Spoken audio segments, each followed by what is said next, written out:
Olin sent us these photographs several months after the trip. That's Jeff sitting on the right and Olivier on the left. This is a sunset near Santa Monica.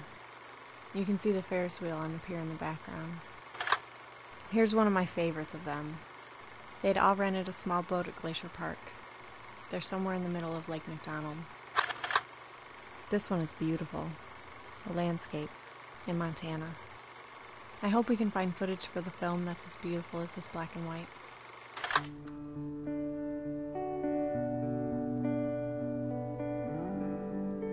All three were madmen with the camera. Olin carried a 60-year-old Voigtlander found at a garage sale. Jeff had a communist-era Russian-made camera that took amazing medium formats. And Olivier was never without his vintage collapsible Polaroid around his neck. I took this photo of the four of them on our second day driving north to Washington. Each of them was an amazing photographer. They all had an eye for it, and each saw things in a unique way. Mike and I could tell that immediately from their personal photos, and especially when they took turns operating the cameras.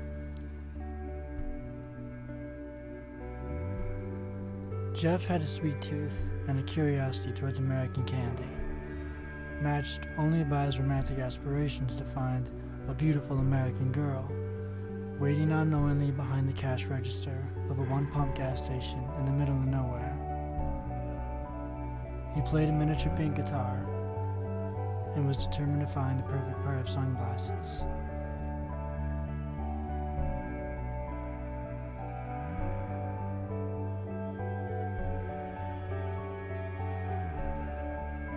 Olin seemed the parental figure, although he quite enjoyed referring to Amanda and I as Mom and Dad.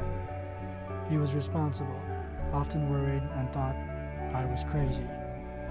Before boarding a plane for the first time in his life to come help film Petal, he had days before moved into a new flat with his girlfriend. And many nights before going to bed, Olin would call her over Skype. Seeing him hunched over in the glow of the laptop, I felt guilty for being the reason he was thousands of miles away from the woman he clearly loved. Olivier was the one we knew the best, the person who first emailed Amanda and I about Petal 4 years before.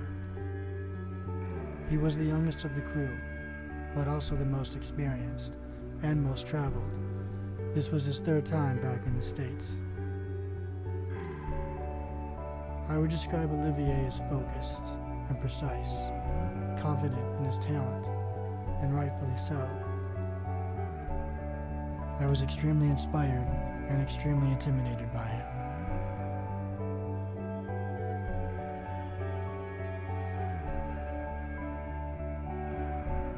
Looking back and trying to remember, trying to find the connection of our day-to-day, trying to find the story to learn something from. So I go back to the Twitters and to the blog posts from the days on the road. I look at the Polaroids and the photos. I watch the personal footage, and I remember.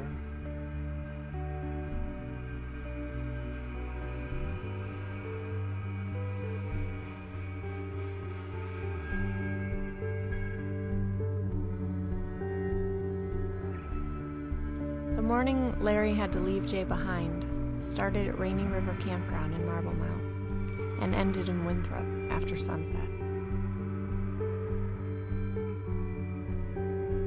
The day was spent winding our way through the Cascades National Park and over Washington Pass, surrounded by beautiful volcanic landscape, reaching up to the sky almost 11,000 feet. I think all of us expected the day to be different. Packing up the equipment into the van that morning was hard, knowing that Jay would be alone. Knowing that so much had changed so quickly. None of us expected to see that kind of drive and strength out of Larry so soon. But the loneliness seemed one more reason to push himself, and we were all highly impressed. By the time we made it to Winthrop, it was dark and late. The only restaurant still open and serving food was 3 times our daily budget. But our only other option being peanut butter and jelly, after a very long day of filming, we decided to eat there anyway. For the first time, Larry joined us.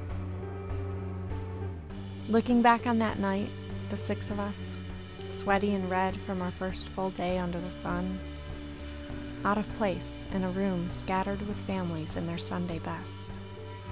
It was the perfect ending to what felt like our second beginning.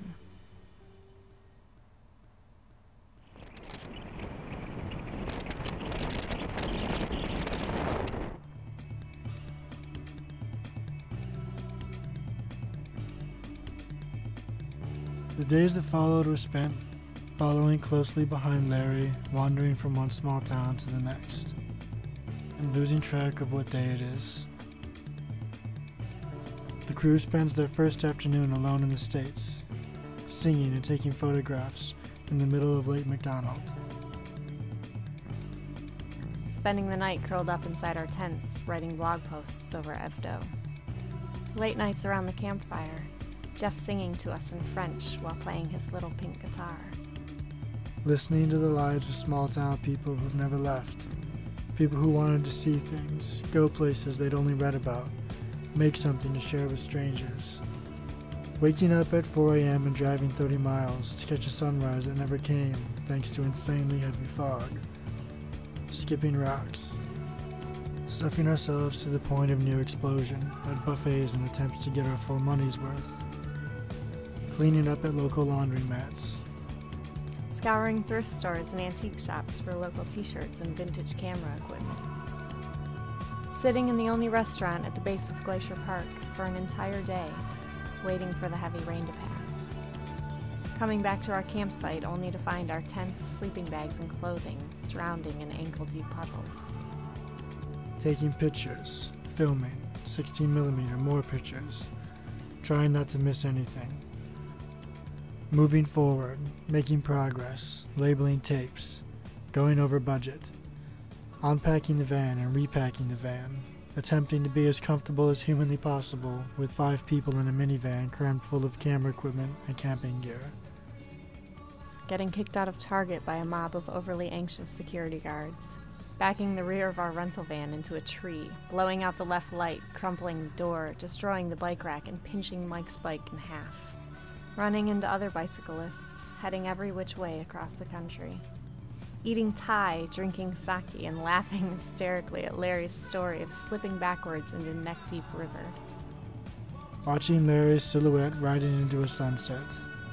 Cooking bacon for breakfast. Washing the dishes in a river. Passing through abandoned towns, exploring abandoned houses. Empty mills grown over train tracks, documenting the fading evidence of communities.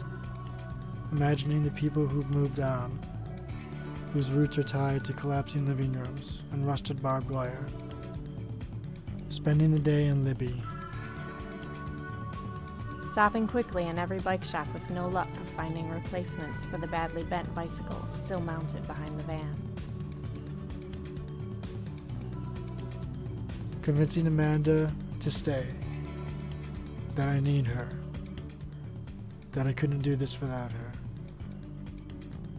Panicking that I was in over my head. And listening to the wind race through miles of knee-high grass and realizing that I would make it through this.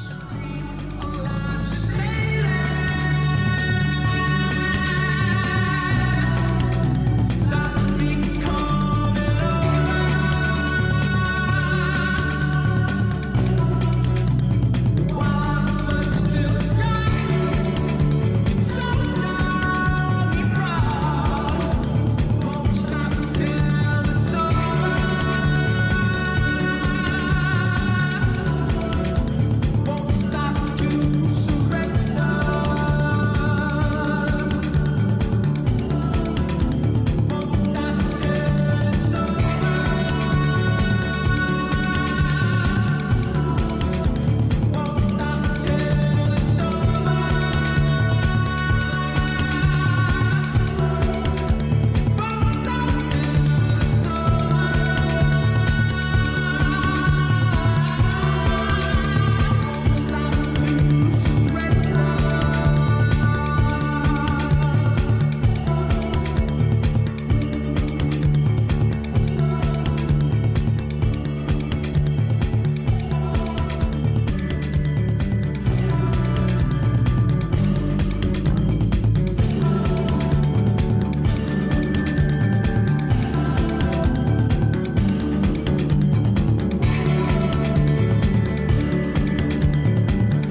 happening so fast. Faster than any of us could take in.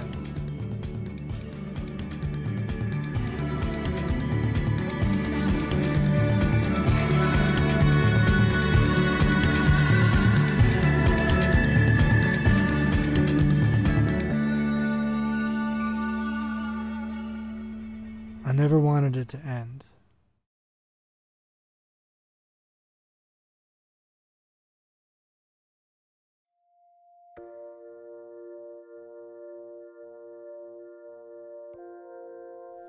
It was day 16 of production, June 22nd, and we were halfway through Montana. Although it seemed like only yesterday that we had left Anacortes. I thought back to the night before Larry and Jay left. The five of us watching the sun, the five of us anxious to see how the following weeks would unfold, the five of us scared.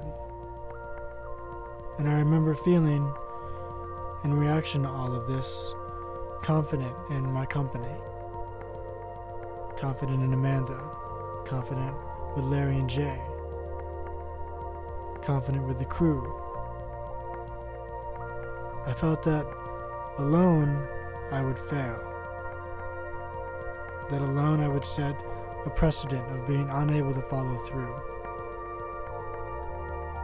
But with Amanda, with Larry and Jay, and with the crew, that we could see this project through. That together, we could build something meaningful.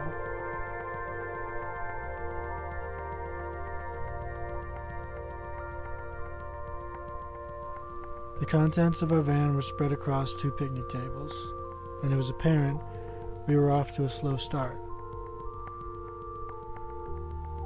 Larry was already 23 miles into his morning, riding alone on the shoulder of Highway 2. Amanda had just walked to the bathrooms to shower, and I was on my way back from brushing my teeth. Behind him, Larry could hear the hum of an approaching car, and knowing that it might possibly be us approaching with the cameras rolling, he makes an effort to stay focused on the road ahead. I leaned over a water pump to wet my head as Jeff tapped me on my shoulder. And he seemed almost nauseous in his body movement as he said, "We need to talk to you, Mike."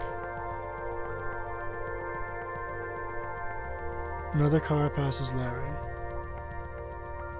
and the wind pushes harder into his chest. I sit down across from Olin and Olivier. Already my hands feel unsteady. And all of a sudden, I'm reminded that alone, I would fail. Looking at me, Olivier very calmly says, "We think we should go home."